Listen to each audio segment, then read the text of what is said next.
Welcome back, Time-Crunched fans. If this is your first time joining us, it's great to have you here.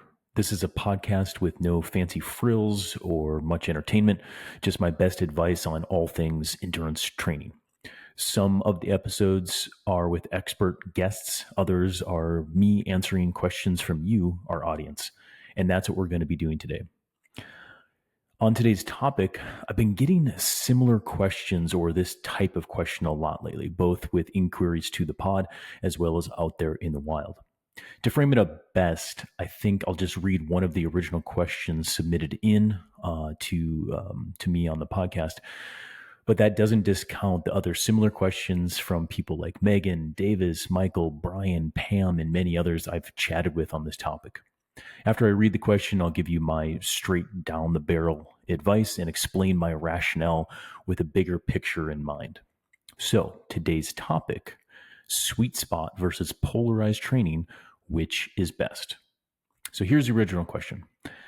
Hi, Adam. I'm a huge fan of your podcast and a self-coached cyclist.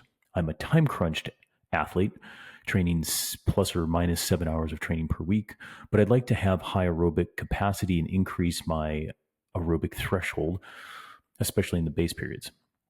However, I'm wondering which is the best way to achieve this. On one hand, and frequently mentioned on your podcast, you can do this by riding many intervals in sweet spot zone. However, others say it's much better to ride very slow, zone 2, and have one training session with hard VO2 max / anaerobic work per week and avoid spending time in the zones in between, like sweet spot. These two approaches differ strongly from one another. Which should I follow, or does it depend on situation / other factors? Would love to hear your thoughts, especially about the difference and the different outcomes, if there are any, between the two approaches. Best, Aiko. Aiko, yeah, thanks for writing in. That's a huge topic and a very hot topic right now. So here is my straight up answer. Both approaches are good. And hear me when I say this. Training all intensity throughout the year is the most effective way for athletes and coaches to develop high aerobic capacity and increase their threshold. In my opinion and experience with over 20 years in this industry, focusing on one method only or training a narrow range of intensity is not effective and can lead to frustration, staleness, and burnout. Organizing your season into different phases throughout the year, which focus on developing particular aspects of your physiology at different times, using different training modalities or methods of training, is more effective than using one method all year round. So when it comes down to timing of when to use these different methods, when is best? This is where it depends. Depending on your goals, the specificity of your important races, your strengths and weakness as an individual, you may choose one method of training versus the other or combination, leading into an event or a certain time period. More on that in a minute. But I'm really gonna, for you, Aiko, and I hope I'm saying your name right. So for you, as well as our listeners, I really want to encourage you to think bigger picture when deciding what method of training to deploy at different times that will work best for you. So before we get into maybe some of the mixture of timing of what's going to work best, I want to give you a quick reminder of what each method, SweetSpot and Polarized, what it really entails. So high level, just kind of bullet points, rapid fire here. SweetSpot training is 88 to 94% of your FTP. The rate of perceived effort for that is about 7 out of 10. You can usually do this multiple days per week, back to back, without too much fatigue built up because it's medium hard. Okay, you can do it and keep doing it as long as you stay hydrated. You're sleeping well, you're eating well, because of the medium intensity. Okay, you can do as much as probably 4 days per week, 5 or 6 really. I mean, if you really just want to go full send on a week, because it's, again, medium intensity. You can get away with that.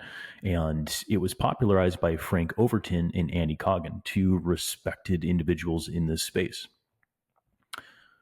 Now, polarized training, that's a combination of both the zone 2, which is 60 to 75% of FTP, and zone 4, which is 100% and above.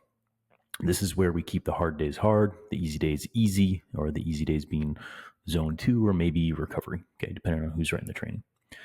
Usually, this is 20% of your total number of training sessions pertaining to high intensity focuses to them. Okay. But that's also, there's a little bit of flex there. Okay. When I say about 20% this was popularized by Dr. Steven Seiler and has been kind of evolved by a number of people, including just the research itself.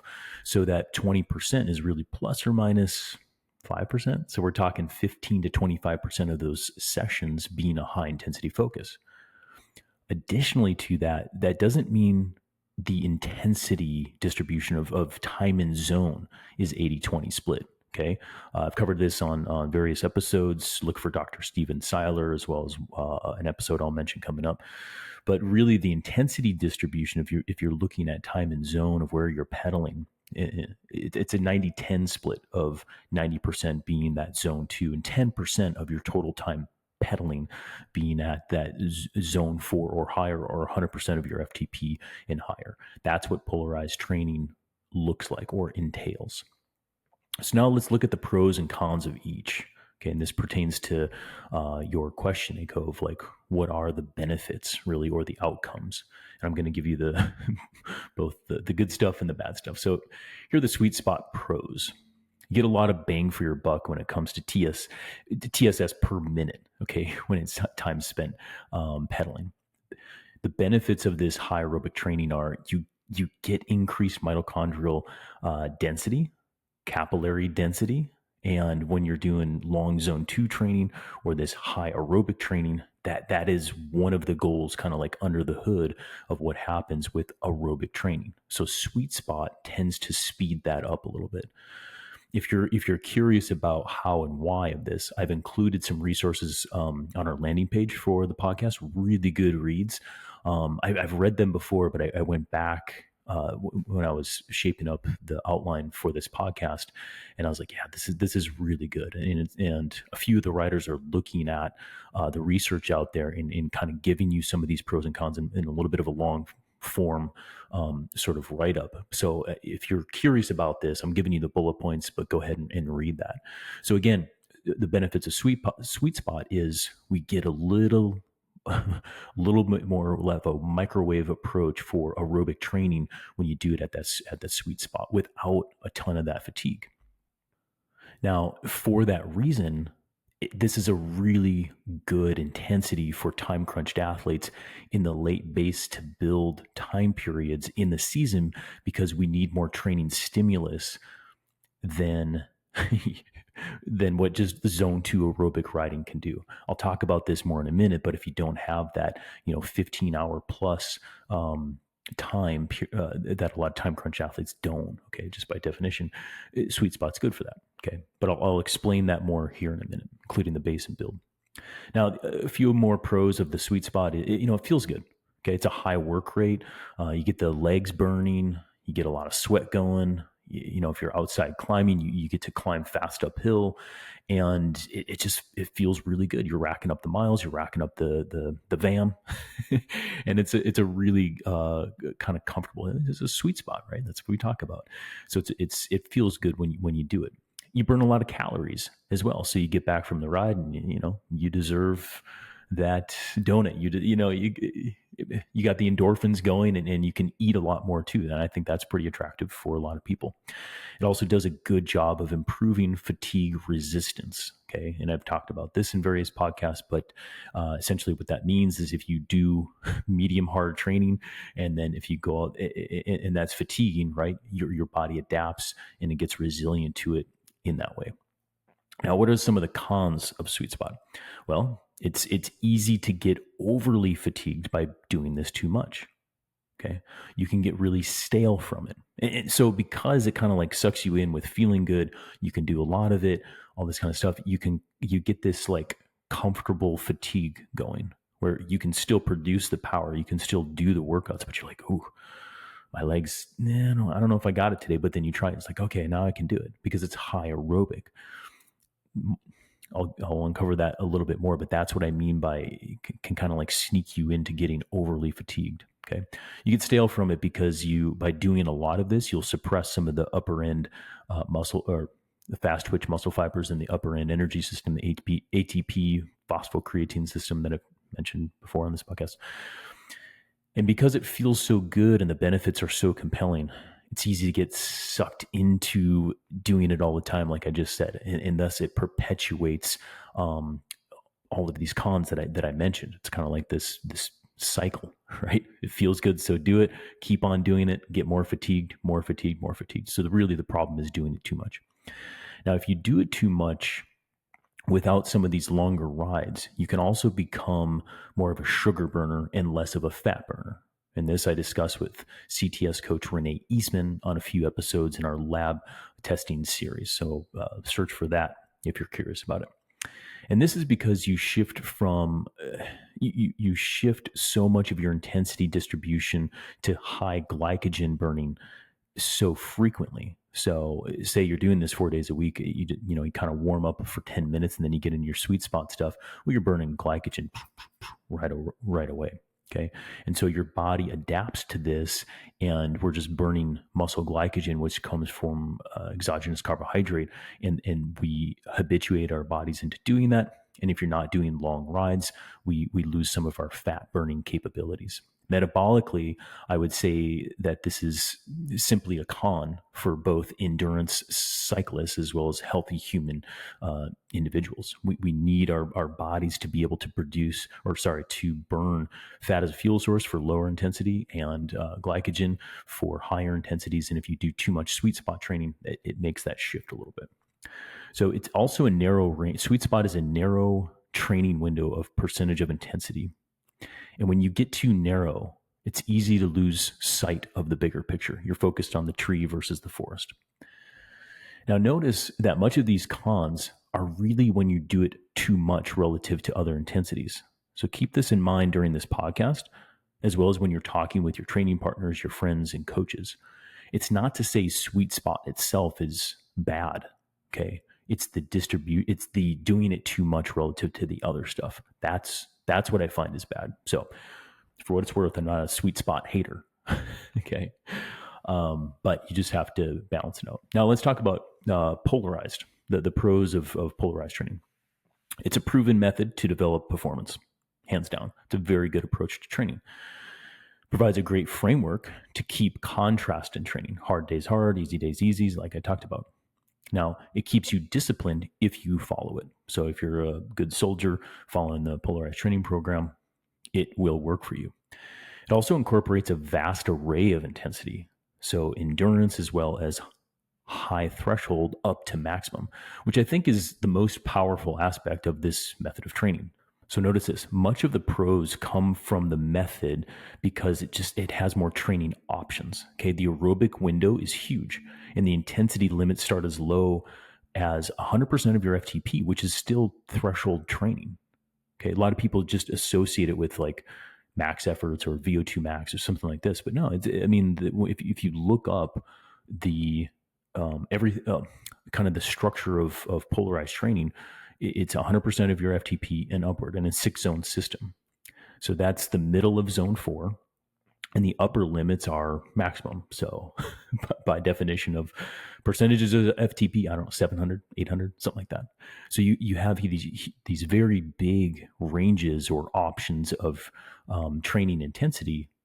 And overall, I would say that the reason why it works so well is because you have a lot more choices in that way. And if you go back to my experience, in my opinion, training all intensities are really what prevails in performance. A polarized sort of method just gives you more of the options and will set you up for greater success. Okay. But let's talk about some of the polarized cons. Again, if you do it all the time, it can get boring for some athletes. Okay. Simply lack of variety mentally just could, make you be over it. Speaking of mentally, it can be very taxing because if it's 2 times per week and you're really focused on high intensity and performance every single time on those 2 days, it can lead to some mental fatigue, especially if you're life stress score is high, your LSS, as I joke about with some of my athletes. So if you just have a lot of, stress at work, a lot of, challenging times with family, and you got to go perform, and it's, all or nothing on this interval session because you got to follow the program, it can get a little mentally taxing. Now, if you do this all the time, you'll likely miss out on some of that high aerobic work rate specificity. Now, again, I've done a podcast on fatigue resistance training before. Go ahead and look that up. But again, it's like when you super polarize in that way and you spend zero time in the middle or like it's if you get into a really hilly event, like if you do a Grand Fondo with long hill climbs that are 20, 40, 60 minutes long over in France, or if you get into a break in a road race, you're going to be doing those really high work rate intensities, sweet spot threshold with surges, that kind of stuff. And I find that if you train that, it makes you more resilient to it. If you're always polarized, so it's always, really hard and then contrasted really easy, you miss out on that. So that's what I'm talking about of you miss out on some of the mediumness. Okay. So even if you are following polarized, you also still need to decide what you're trying to achieve on your hard days. So is it intensive FTP? Is it extensive VO2 max? Is it intensive VO2 max? Is it anaerobic capacity? Is it sprint training? So again, it's just because you subscribe to quote polarized doesn't mean it's going to be easy to just simply follow if you're writing your own training program. There's still quite a bit of thought that goes into how to organize and what to do when. Finally, the majority of the training stress, or TSS, from polarized comes from the total hours spent training. If you literally do not have the total hours to spend on training, there will not be enough TSS to increase your fitness and your performance. Therefore, this modality will not be effective. So how do I coach? I actually don't use SweetSpot, or at least I don't call it that. I keep to a 6-zone training system.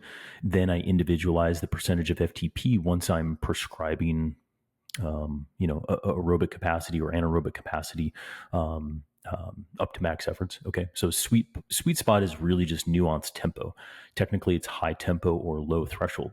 So I just keep things simple for my athletes in this way. I exclude sweet spot as a training zone, and I just keep the percentages of FTP in there, and then they follow the training program. So keep it simple, sweetheart.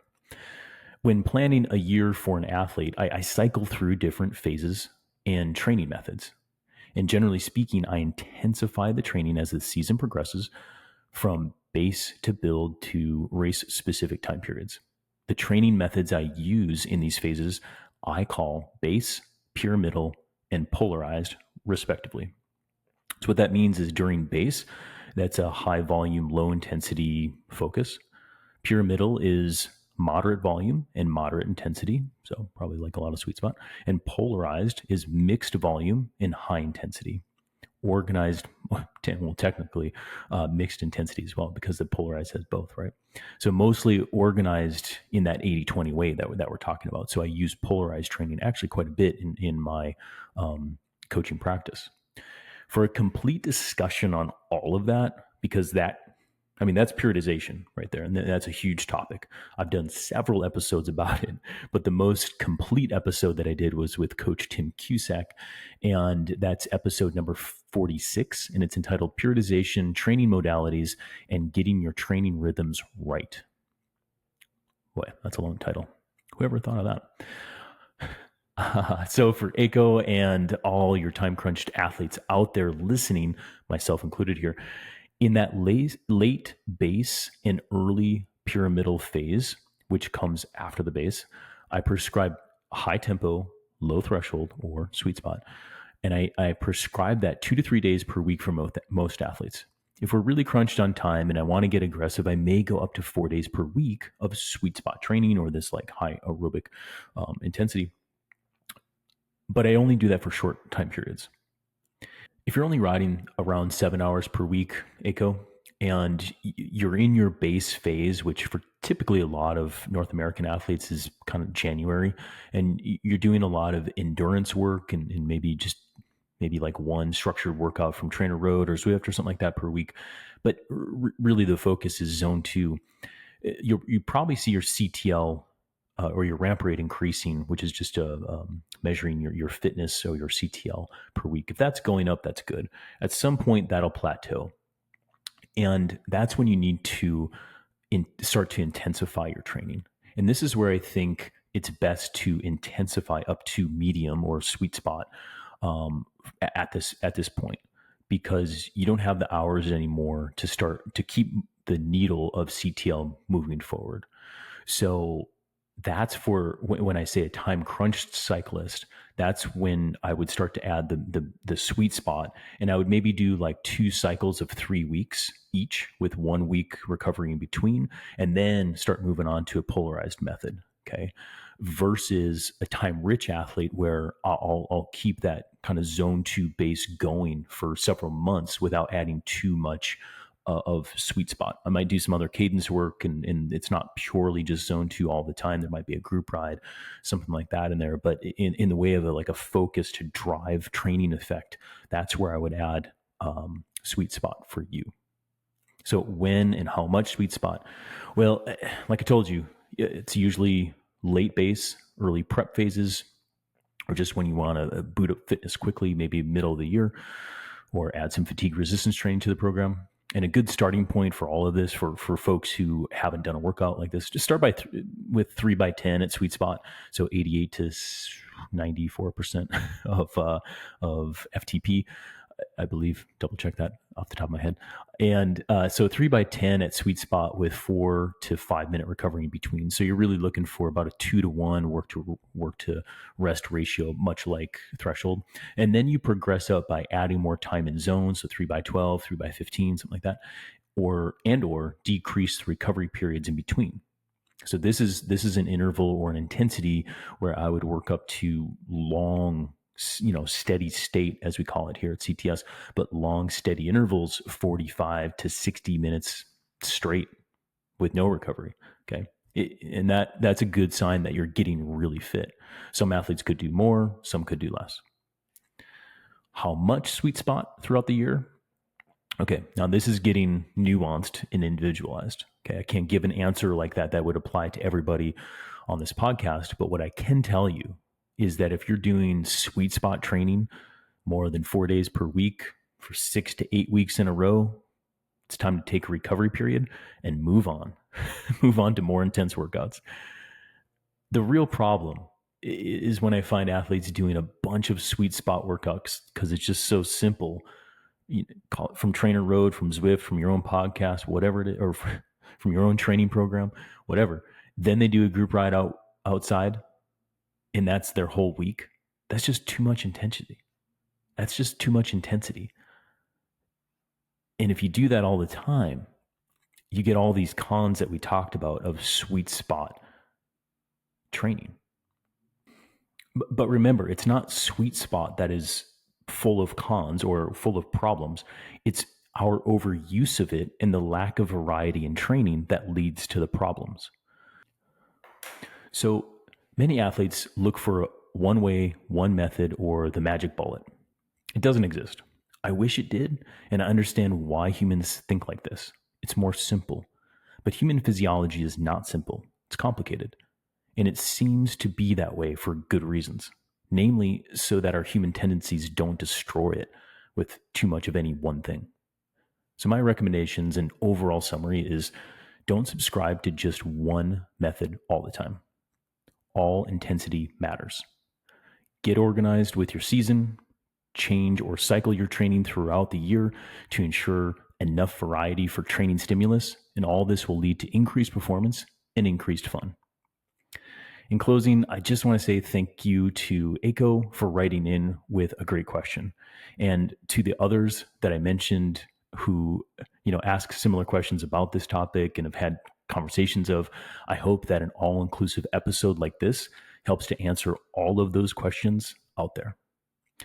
If you're listening today and you've come up with your own question, or you think of one while you're out on the road riding or talking to a friend, If you got an endurance training related question, simply head over to trainright.com/podcast and click on Ask a Training Question.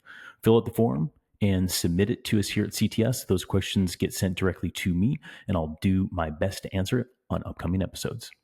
That's it. That's our show. Be sure to come back next week for more, and we'll be getting back to guest interviews on various topics, including cyclocross training. Why? Because cross is coming. Thanks again for listening, and keep those questions coming in.